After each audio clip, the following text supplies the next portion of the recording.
Live from WRAL News Headquarters in Raleigh, your number one source for local news. WRAL News, coverage you can count on. We have a level 1 risk for severe storms this afternoon. I'll show you what time the storms may arrive where you are. 3 people were arrested after a disturbance in a parking lot at a high school graduation. The charges they face as district leaders worry about that district's lack of school resource officers next school year. Plus, North Carolina Central University has a new chancellor. The unanimous vote from UNC's Board of Governors naming Carrie Dixon as its new leader. Good afternoon to you on this Thursday at noon. I'm Jeff Hogan. That cold front will bring some temperature drops and some rain in some areas, with Elizabeth Gardner in the WRAL Severe Weather Center having a look at the level 1 risk for severe weather. Or following this cold front that's back to the west, there's not a whole lot of rain with it right now. This is the one that's going to help to bring us those showers and thunderstorms. We have some activity along the coast that's moving on out, but we're going to continue to heat things up out there. We're going to see a little bit of sunshine on and off, and that will set the stage for this front to come through and bring us that chance of showers and storms. We do have a level 1 risk. Damaging wind would be the biggest threat, but we'll likely have heavy rain. It's a very moist, very sticky air mass out there right now. So once these showers or thunderstorms get started, they're probably going to dump a lot of heavy rain. Taking a look at dual Doppler 5000 radar, it is dry right now. No rain in our viewing area currently. Futurecast takes us from lunchtime into the afternoon, and right about 3 to 4 o'clock, we begin to see some showers and storms in our western counties. By 5 to 6 o'clock, that starts to slide through the central and then eastern part of our viewing area. And by 8 o'clock or so, the bulk of it's over, minus just an isolated shower. Cold front comes through, and we will see a nice drop in our humidity behind it. So we're going to watch that chance of showers and thunderstorms bumping up as we get into the evening. Coming up, we'll talk about how much rain you could see where you are. 3 people were arrested after a fight at a high school graduation in Fayetteville. This comes a week after the Cumberland County Sheriff's Office says they are no longer providing school resource officers for the district. WRAL's Gilbert Bays is live outside the Cumberland County Detention Center after speaking with school leaders about the important role SROs play on campus. Gilbert. Well, Jeff, you know, that role is essential. The relationship between the SROs and students played an important role in what happened yesterday at the graduation of Alger B. Wilkins High School that happened at the Crown Coliseum. Let me show you a picture of the 3 people who were arrested.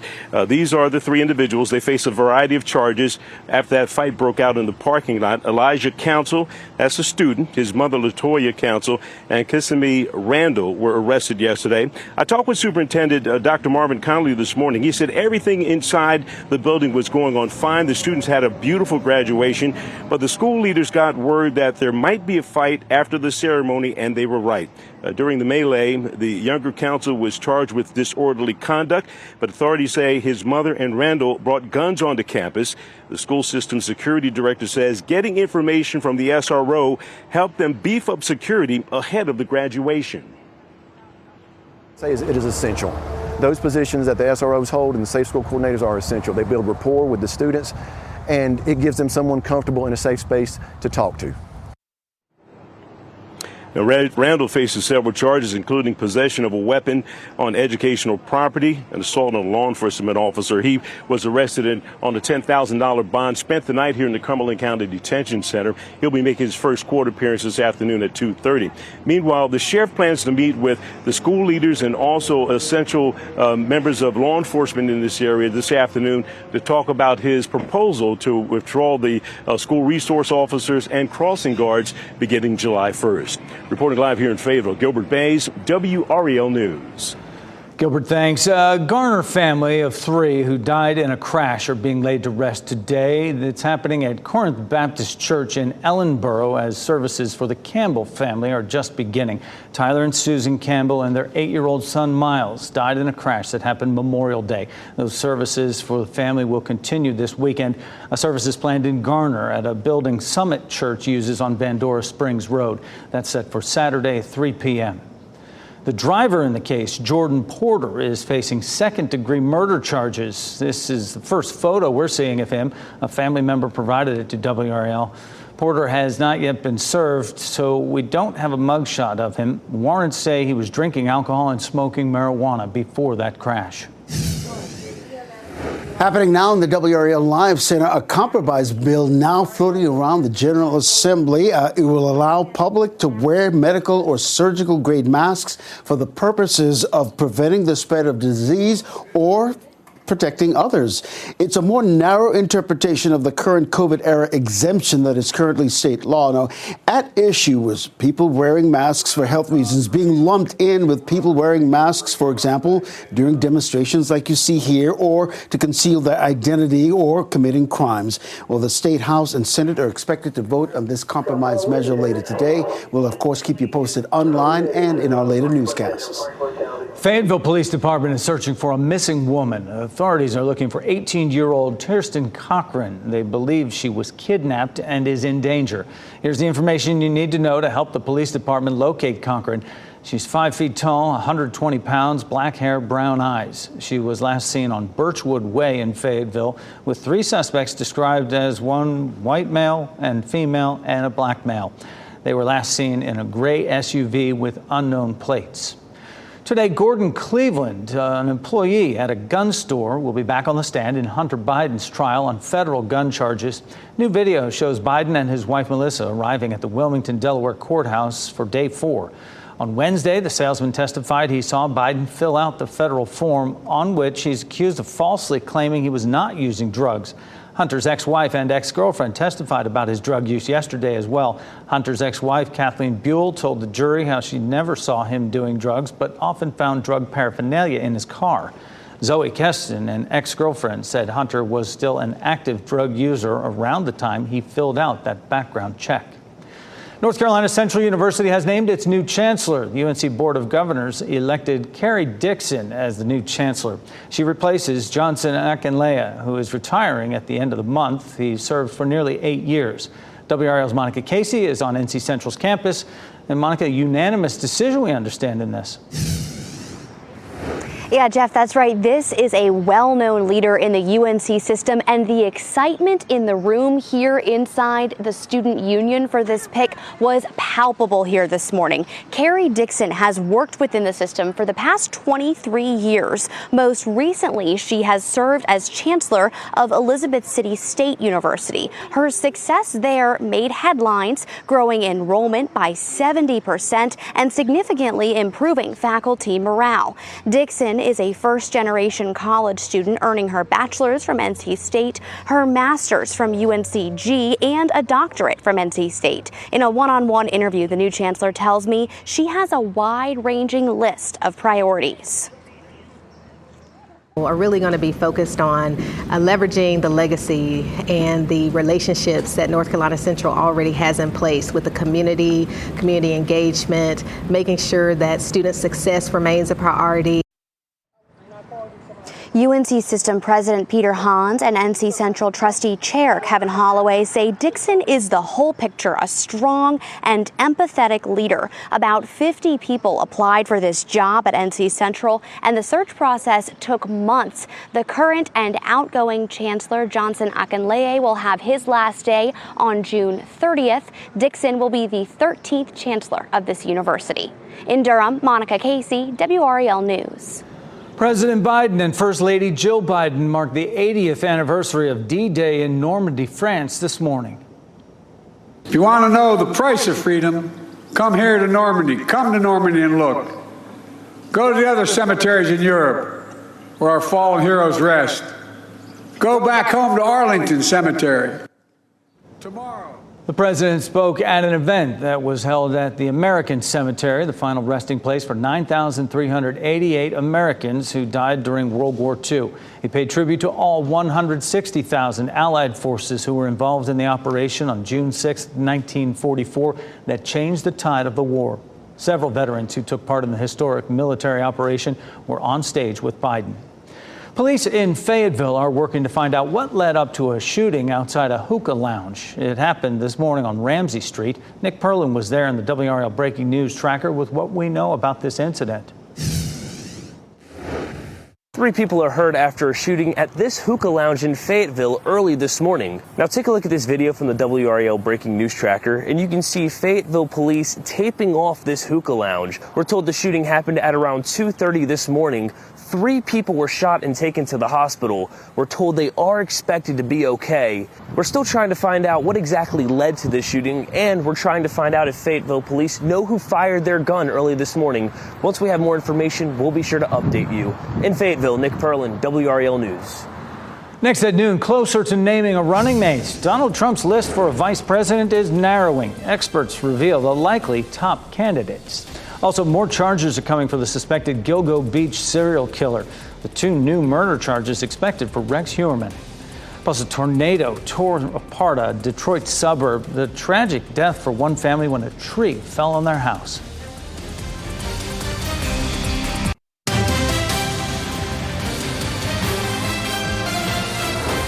Welcome back this noon. Former President Donald Trump is getting closer to picking a running mate. Sources say his campaign says some VP candidates are receiving vetting materials right now. Doug Luzader reports we have a pretty good idea of some of the top contenders.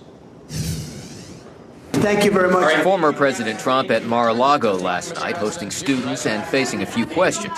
But a big question looms behind the scenes. Who will be his running mate?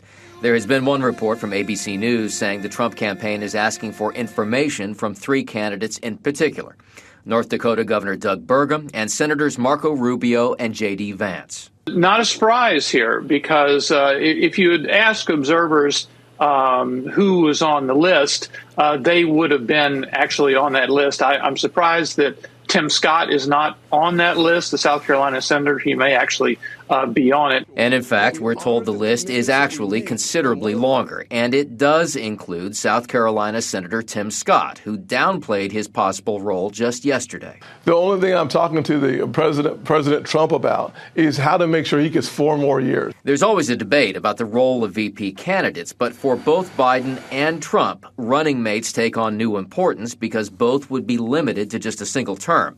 And in keeping with tradition, those believed to be under consideration aren't saying much. I have not. We've never discussed it. But, you know, Donald Trump's going to make a good choice. He has time to make that choice, and he has a lot of good people to pick from. And I just think we need to win. That was Doug Luzader reporting. Trump's time to make his pick for vice president is limited. The Republican National Convention is just 5 weeks away. Meantime, Trump's election interference case in Georgia is hitting a snag. A Georgia appeals court has halted the case while it reviews a lower court ruling. That ruling allows Fulton County District Attorney Fonnie Willis to stay on the case. While the appeal is pending, the judge cannot move forward with pretrial motions. President Trump and 18 others are accused of taking part in a scheme to overturn the 2020 presidential election in Georgia. Suspected Gilgo Beach serial killer Rex Heuermann is expected to be indicted on 2 new murder charges today. This comes after the bodies of 2 more women were found on Long Island. Officials from the Suffolk County, New York District Attorney's Office said the new charges are a result of their efforts of working through, quote, necessary investigative steps. He has pleaded not guilty to charges for the murders of 4 women known as the Gilgo Four, and that includes North Carolina native Amber Costello. A 2-year-old boy died and his mother was hospitalized after a tornado tore through their neighborhood, causing a tree to crash into their home. This happened in the city of Livonia, about 25 minutes from Detroit. Crews worked for over an hour to remove that tree. An infant and their grandmother were in another room and not hurt in that home. The National Weather Service says this was an EF1 tornado that spun up so fast they didn't have enough time to issue a warning. Also, Jeff, happening here in the WRAL Live Center, this is also out of Michigan. Take a look. That same storm system that you just mentioned, this is what happened when it hit a Farmington Hills, Michigan gas station. You can see the powerful wind bringing down that awning at that Farmington Hills gas station, causing it to collapse and catch fire. Now, when it collapsed, you can see right there, it fell on a couple of vehicles, a motorcycle, and a fuel pump, which ignited that fire. Of course, that fire is out. Farmington Hills police confirmed that at least one person suffered minor injuries in this incident. Yeah, Ken, that same storm system tore across Ohio as well. Cleanup is underway in communities outside Columbus. Several people have been taken to the hospital with injuries. Several businesses were also damaged you see the video right here. Elizabeth Gardner, meantime, in the WRAL Severe Weather Center right now, a level 1 out of 5 risk for severe weather for us today. Yeah, and as we watch this front moving in our direction, you can see it doesn't look terribly impressive, which is great news. This does have a history of producing severe storms across some parts of the country. Just some scattered showers in the mountains right now. A lot of times the mountains will help to weaken or disrupt one of these fronts as it comes on through. But it is going to be awfully hot and sticky out there. There's plenty of energy and moisture in the atmosphere for some of these storms to develop, and almost the entire state is under a level 1 risk for severe storms, with damaging wind being the biggest threat. Another threat will be heavy rain, and this is going to happen during the evening commute for the Triangle area, and we may see a lot of water fall really fast, and that could cause some hydroplaning, a lot of water on the roads, and some issues for the evening commute. Right here at lunchtime, we're seeing a mix of sun and clouds. That front gets closer to us, and out ahead of it, we'll see some scattered showers and storms starting at around 4 o'clock in our western counties, right there around 5 o'clock. That's going to be all the way from Roanoke Rapids through Raleigh to Southern Pines, and you can see those yellow and red color contours. So that's where we'd be expecting to see some of that really heavy rain and possibly some wind damage. That all is out of the viewing area by about 7 o'clock. So it comes in and out and moves on by. The cold front itself isn't likely to move through until around midnight or so, but we're not likely to have much more rain along that front.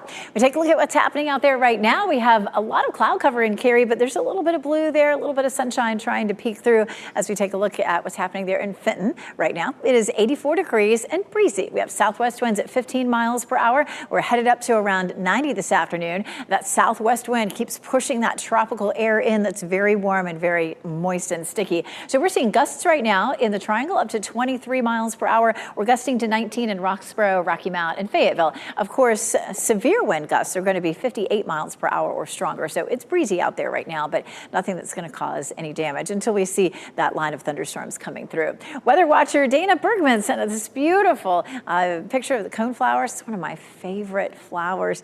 Go to WRAL.com and search Weather Watchers. You can upload your pictures. We'd love to show them on TV.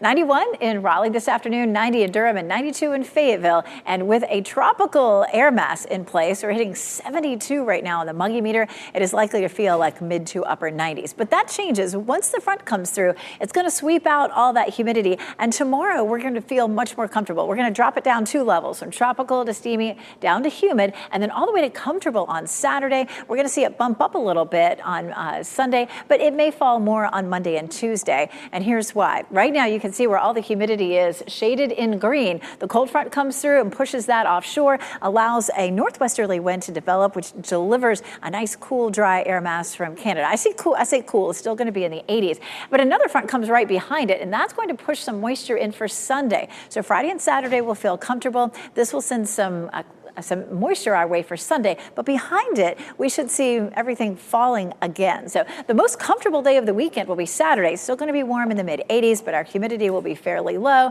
And then we see another drop behind that front on Monday and Tuesday. Coming up, we'll talk more about how much rain you could see during the day today.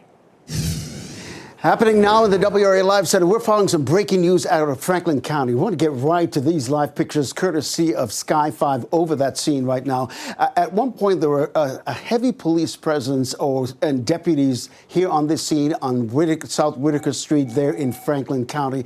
This is, of course, a cemetery, so whatever happened, it ended here in this cemetery. You see a canine unit still on the scene right there.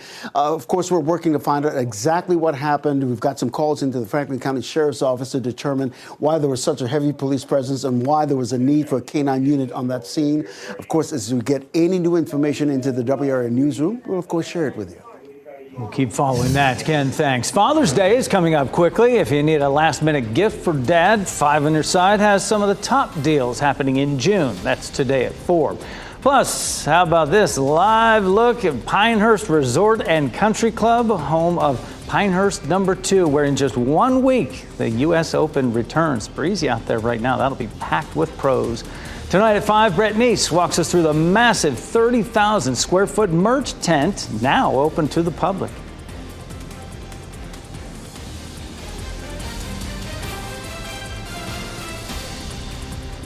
And 1, 2, 3, blast off. There it is. SpaceX launched its unmanned rocket into space this morning. We'll have a look at the successful takeoff. Plus, if you're traveling this summer, well, you may not want to catch a flight out of some airports. Which North Carolina airport tops the list for the worst airports to fly out from?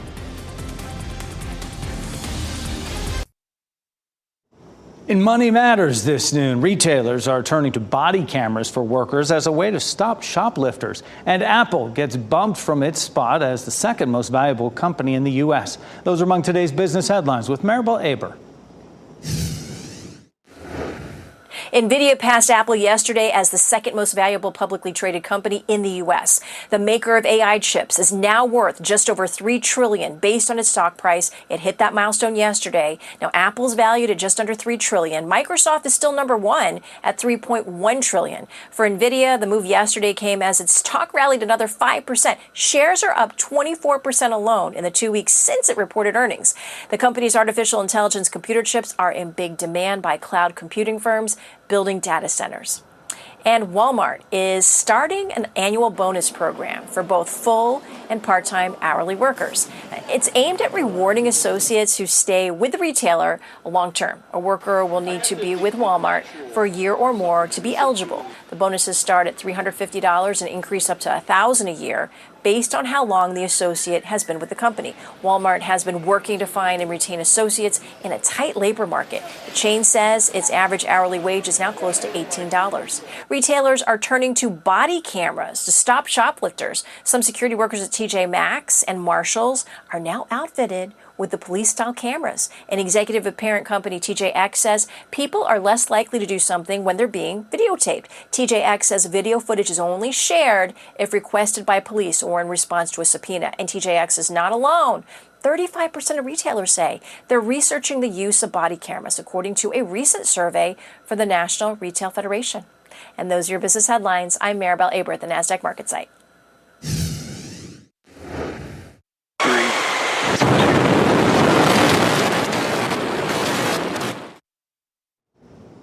Spectacular, huh? SpaceX mega rocket Starship blasted into space from Texas this morning.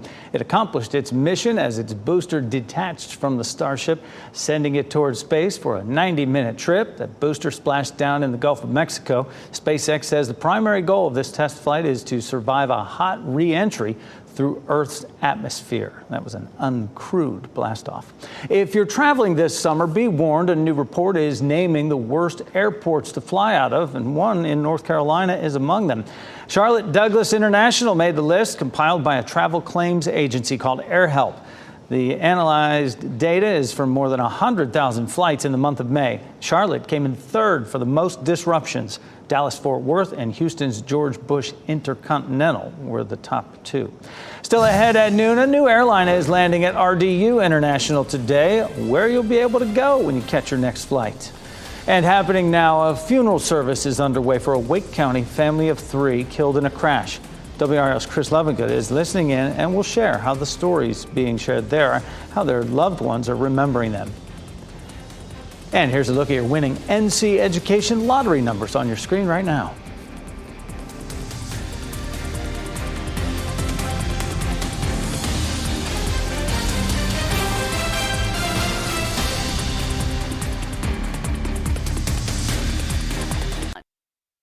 Shot in 4K ultra high definition. Your number one source for local news. WRAL News. Coverage you can count on.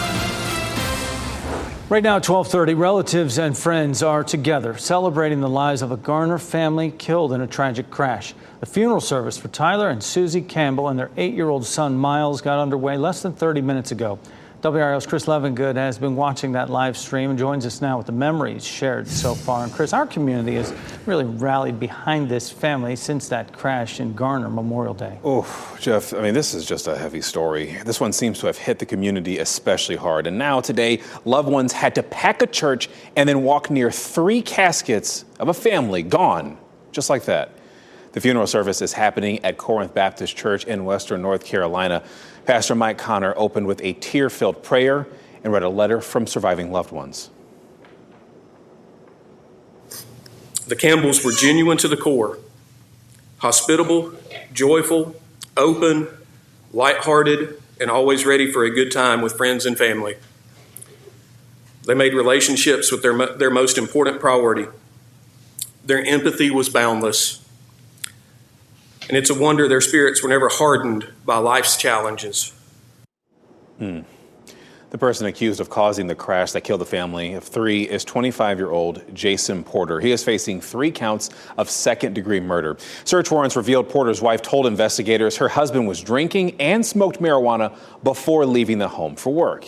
At last check, Porter hasn't been served, but a judge preset his bond at $3 million, Jeff. And a memorial coming in Garner this weekend as well. Chris, thanks.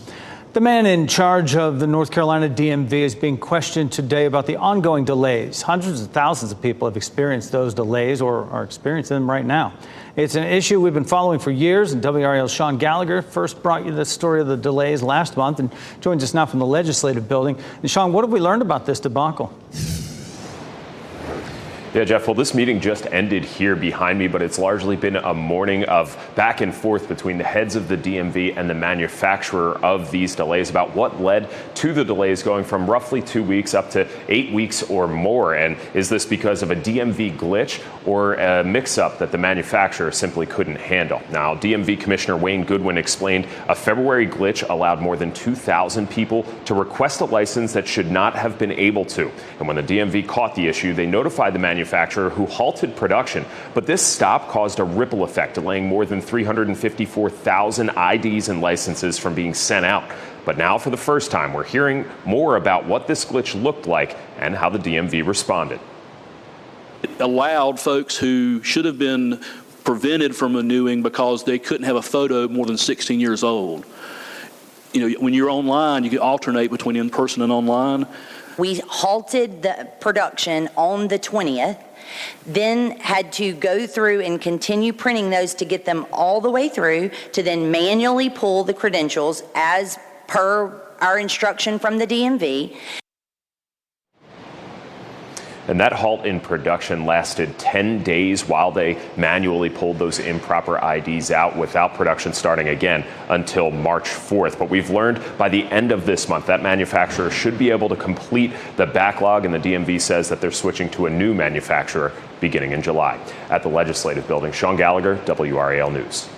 Today's the 80th anniversary of the D-Day invasion during World War II. President Biden and other world leaders were on hand to honor the anniversary of that invasion.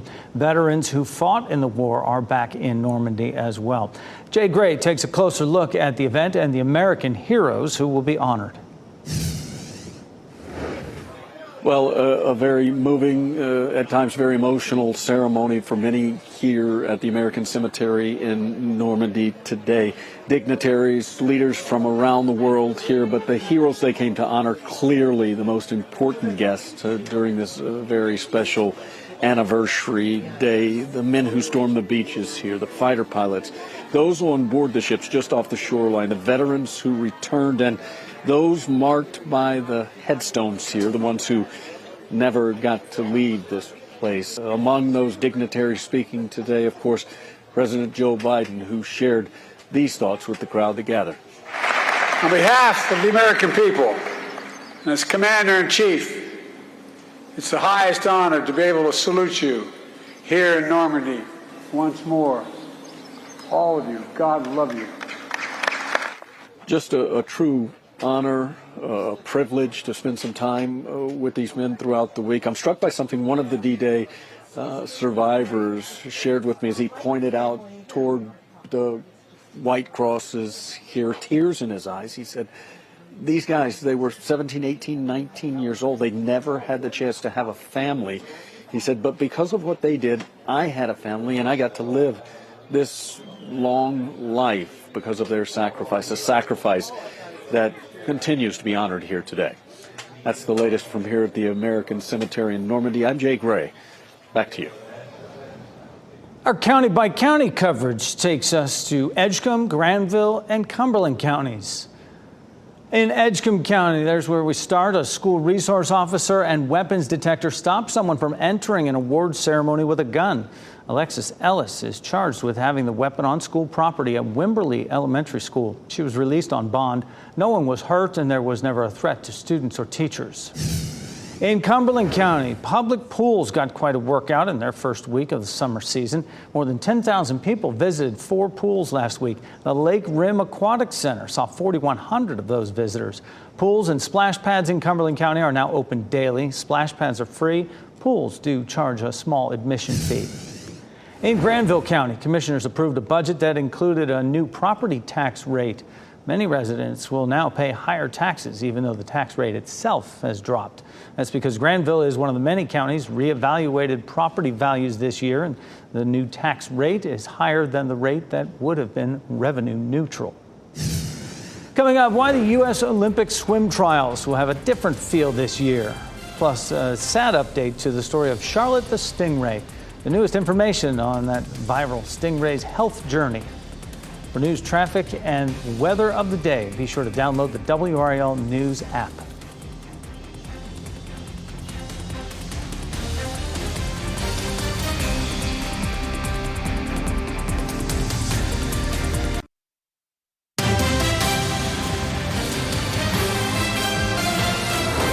A football stadium is pulling double duty this week as the home for the Olympic swim trials. Check it out. A pool has been built inside Lucas Oil Stadium. That's the home for the NFL's Indianapolis Colts. It took crews less than a month to build this whole setup. Organizers say the idea came to them as soon as the last Olympic swim trials ended. 52 swimmers from more than 1,000 or so will be chosen to compete in Paris this year. We've been planning it in earnest for 3 years. So as soon as we stepped off the pool deck in the 2021 Olympic trials, we started working on this one. Now, this is the first time the swim trials have ever been held inside a football stadium. And North Carolina's viral stingray, meantime, Charlotte no longer pregnant. That's according to the Aquarium and Shark Lab in Hendersonville. That's where Charlotte lives. Last week, they revealed Charlotte has a rare reproductive disease that negatively affected her reproductive system. Now, earlier this year, the aquarium team found she was pregnant, even though there are no male stingrays in her tank. The aquarium says she is stable and has shown no decrease in her appetite or activity. The aquarium will remain closed as the team cares for Charlotte. Ahead, a revision to North Carolina's Raise the Age law means some teens will bypass juvenile court and go straight to adult court. Why some say this could help combat the broader issue of gang involvement. Plus, the iconic game of Tetris is marking a milestone today.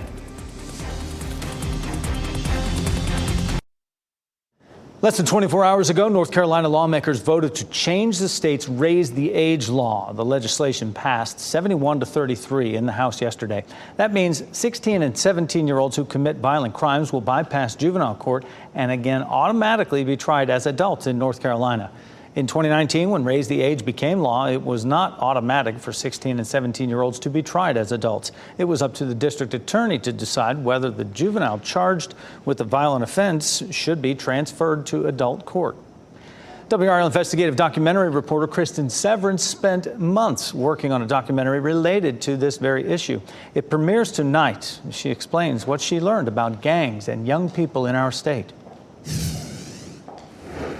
My name is Kristen Severance, and I'm WRAL's investigative documentary reporter. We interviewed so many people for this documentary, all across the state. And each story you'll see really helps you understand the issue with gangs and young people and the impact on the community. Raleigh has a very big gang problem. Very big gang problem. Bloods, Crips, Sureños, Norteños, Latin Kings, Gangster Disciples. But the thing we were most surprised to learn is how Raise the Age, the law meant to help kids, is being used by gangs to recruit young people. When the state of North Carolina raised age, we raised a crime. So you have 14-year-old, 15-year-old, 16-year-olds who are stealing cars, committing crimes in those cars. They're shooting people when they get angry. They're robbing people, and they're dealing significant amounts of drugs. We're over capacity right now in juvenile detention because these young people are being told a lie by these gang members that they won't get in trouble. 71 having voted in the affirmative, 33 in the negative. The House does concur with the Senate committee substitute to House Bill 834. The new legislation will also mean adults who entice kids to commit crimes will face the same crime. It's something Deputy Secretary William Lassiter with the Division of Juvenile Justice really pushed for. The problem is that these young people are making those bad decisions and are easily being influenced by older adults to make those bad decisions. You can watch our entire WRAL documentary, Easy Targets, tonight at 7:30 on WRAL or WRALdoc.com. It'll take days before we know the scope of destruction and damage from a series of tornadoes that hit 3 states and Washington, D.C. National Weather Service will send teams to the hard-hit areas today to assess the damage and determine just how many tornadoes touched down and how strong they were. Several people were injured after homes collapsed while taking cover. And we have an update from the WRAL Severe Weather Center right now. Our severe weather risk has been upped, Elizabeth. 3 counties in our viewing area, so it's going to be part of Warren County, Halifax County, and Northampton County. We're upgraded to a level 2 risk for severe storms, and that does mean an elevated risk for tornadoes in that area. And that's going to be continuing on up into Virginia, southeast Virginia, northeast North Carolina. So damaging winds and heavy rain are going to be the main threat across our viewing area, but we'll be watching those 3 counties in the Northeast especially carefully. Heavy rain that is likely to fall during the evening commute could also be a big issue. So if you have access to one of our WRAL platforms before you head off to get home from school or from work, if anybody is, teachers coming home from school, take a look and see what's happening out there. You can find our newscast on our streaming service. Take a look before you head out because it could be that we have a lot of accidents and issues with a lot of water on the roads. Taking a look at Goldsboro, it is breezy. The trees are blowing around, the cameras shaking a little bit, but we still haven't seen any rain. It's becoming cloudy in Apex and Chapel Hill, courtesy of Top of the Hill Restaurant. And of course, there's our newsroom in Fayetteville, but no rain in the viewing area just yet. It's likely to be just a couple more hours before it arrives. We're seeing winds gusting in Fayetteville now to 24 miles per hour, 23 in Durham and Raleigh, 19 in South Hill and Rocky Mount. So the winds are beginning to pick up a little bit as the front gets closer to us. And of course, those winds will get stronger as the front comes through, especially with the thunderstorms. So a few cells starting to pop up down in South Carolina, but again, nothing for us yet. Some showers in the mountains.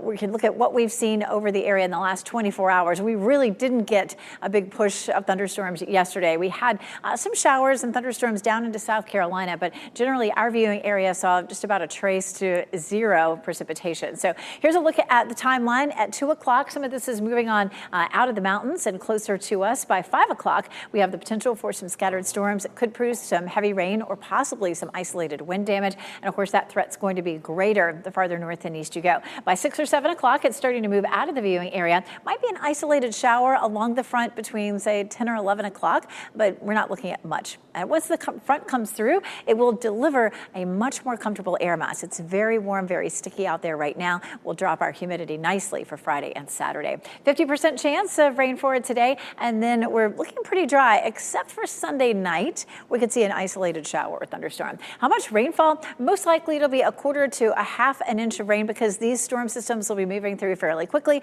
but there could be some isolated areas that see up to an inch if we end up seeing some of that really heavy rain. We're doing fine with our drought status. Most of North Carolina is not looking at any drought issues, just those northeastern counties are abnormally dry, which is similar to what we saw last week. The Durham Bulls are in a homestand right now. Friday, Saturday, and Sunday will be great for heading out to the ballpark. We'll see fireworks Friday and Saturday night. The temperatures will be comfortable. It is going to be hotter on Sunday. We'll see a high of 92, and then a little cooler behind a front that comes through on Sunday with mid-80s again for early next week. And happening now in the WRAL Live Center. We want to give you these live looks now at RDU International this afternoon. We're waiting for Lufthansa Airlines to make its first arrival at RDU International today. Today's incoming flight is coming from Frankfurt, Germany. Lufthansa is one of the world's largest air companies, which includes subsidiaries like Austrian, Swiss, and Brussels Airlines. We have a crew at the airport waiting for this momentous occasion that we will share with you online and in our news starting at 4. Pretty exciting stuff, Ken. Thanks. Still ahead, celebrating a milestone for one of the most popular video games of all time. How many decades folks have been playing Tetris? That's next at noon.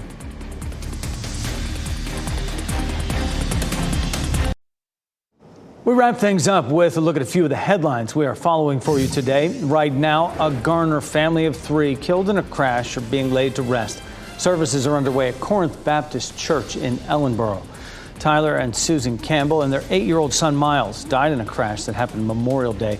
Services for the family will continue this weekend with a service planned in Garner Saturday at 3 p.m. Republicans in the State House and Senate have agreed to revise legislation around mask wearing. It's a compromise that would restore an exemption for people to wear masks in public to prevent disease. The bill enhances penalties for people who wear masks while committing crimes, as well as for protesters. Lawmakers are expected to vote on the measure today. You can look for updates starting at 4. North Carolina Central University has named its new chancellor. The UNC Board of Governors elected Carrie Dixon to take on that role in a unanimous decision. She's replacing Johnson Akinlea, who is retiring at the end of the month. Dixon is well known in the UNC system, most recently serving as chancellor of Elizabeth City State University. A surprise announcement with the Summer Olympic Games just around the corner. Rapper and reality TV star Flavor Flav will be the hype man for the U.S. women's water polo team. This all came together when Flav saw an Instagram post from team captain Maggie Steffens calling on people to get more behind the sport, I should say. Flav says it inspired him to jump in and help these athletes achieve their goal. Today also marks 1 week until the U.S. Open starts in Pinehurst. The tee's off, but the merch tent is open and ready for your business today. The tent is 35,000 square feet. It has hats, shirts, cookware, Christmas ornaments, and much more, all branded with the 124th U.S. Open logo. The merch tent is open from 10 a.m. until 6 p.m. through Sunday. After that, you'll need a ticket to the tournament to reach that tent. Today is the 40th anniversary of Tetris, the release of that game, the puzzle-based game of fast-falling blocks. The video game is still popular to this day. A 15-year-old kid just set an all-time high-scoring record earlier this year. The franchise continues to expand with a new mobile game out now for iOS and Android. Our pet of the day is from the SPCA of Wake County, a sweet, easygoing dog. At 11 years old, Gideon is a typical senior dog who prefers to lounge around the house than go on big adventures. He's very well behaved and can even sense when you're having a bad day, offering some licks and cuddles to help you feel better. Gideon gets along with most other dogs and would love having a dog friend in the home. For more information about Gideon, please visit spcawake.org. Father's Day is coming up quickly, so if you need a last-minute gift for Dad, 5 on Your Side has some of the top deals that are happening in June. That's today on our news at 4 o'clock. Meantime, get out there and enjoy some of the sunshine before the storms roll in. And be careful if you are in the northwest part of our viewing area, that level 2 just up that Elizabeth Gardner was talking about. NBC News Daily is next on WRAL, your next local news update in 30 minutes. And as always, you can get breaking news updates anytime with our WRAL News app. Have a great day.